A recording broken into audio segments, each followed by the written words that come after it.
Collègues, l'apprentissage, qui devrait être une arme contre le chômage, demeure malheureusement le parent pauvre de la formation professionnelle, et plus encore de l'ensemble de la formation initiale des jeunes en France, ce que nous regrettons et dénonçons. On assiste malheureusement depuis plusieurs années à une stagnation du nombre d'apprentis autour des 400 000 au niveau national. On est d'ailleurs bien loin du demi-million promis par le président Hollande en 2012, alors qu'en Allemagne, il y a, je le rappelle, 1 400 000 apprentis et 800 000 au Royaume-Uni. Et surtout, parmi ces jeunes formés, il y a une faible proportion qui accède à des hauts niveaux de qualification. À la différence encore de l'Allemagne, mais également de l'Autriche ou de la Finlande. En fait, l'apprentissage en France n'a jamais été géré correctement, notamment par une incapacité chronique de l'État actuel et de son bras armé et l'éducation nationale, déconnecté de l'économie réelle, à identifier les besoins actuels et futurs des différentes filières et sous-filières, tout en sachant parallèlement que 160 000 jeunes quittent l'école de la République sans aucune qualification ni diplôme. On est en droit de se demander d'ailleurs si la mise en place de contrats aidés n'est pas, de fait, un frein pour les filières de la formation professionnelle et de l'apprentissage.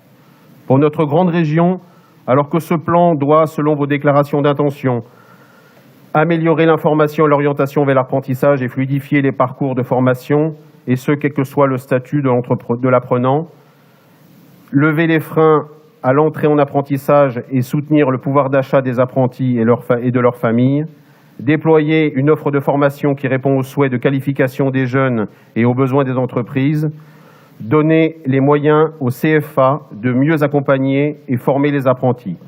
Nous remarquons au passage, Madame la Présidente, que votre majorité refuse d'abaisser l'âge de l'apprentissage à 14 ans, alors que nous le savons très bien, les enseignants vous le confirmeront, que certains de nos jeunes décrochent ou se désintéressent des formations générales dès la 4e et que la mise en place d'un apprentissage dès l'adolescence, plus que de l'intérêt pour nos jeunes, peut susciter des vocations, voire même des passions pour un métier.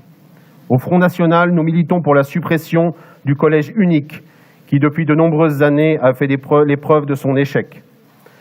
Le groupe FNRBM vous demande également que soit intégré au niveau régional le dispositif de pré-intervenants professionnels dans les écoles qui font découvrir leur métier, confrontant ainsi les élèves et les professeurs au monde professionnel.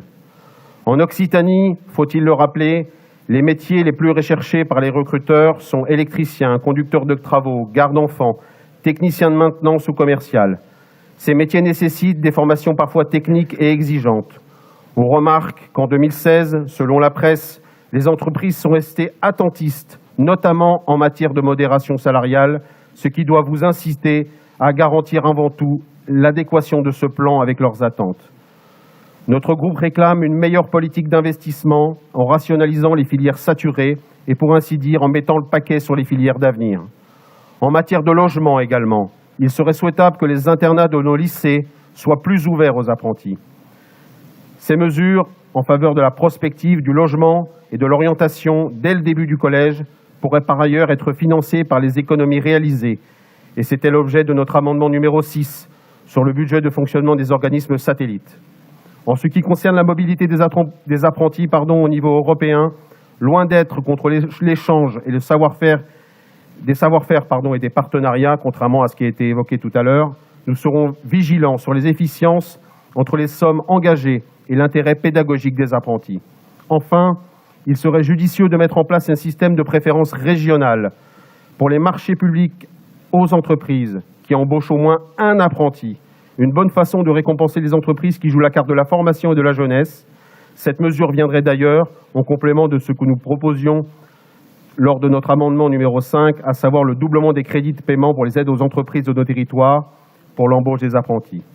Pour en finir, on pourrait aussi insister sur la nécessité d'une grande réforme de la représentativité syndicale pour disposer d'organisations professionnelles puissantes et réellement représentatives du monde du travail et engager la modernisation et la simplification des branches professionnelles, seules capables d'identifier sérieusement les besoins en apprentissage. En conséquence, Madame la Présidente, tenant compte de nos remarques, nous vous demandons d'infléchir ces orientations afin de favoriser d'une part les demandes et les attentes des entreprises et, d'autre part, d'offrir à nos jeunes de réelles perspectives d'avenir en cette période de chômage de masse. Je vous remercie.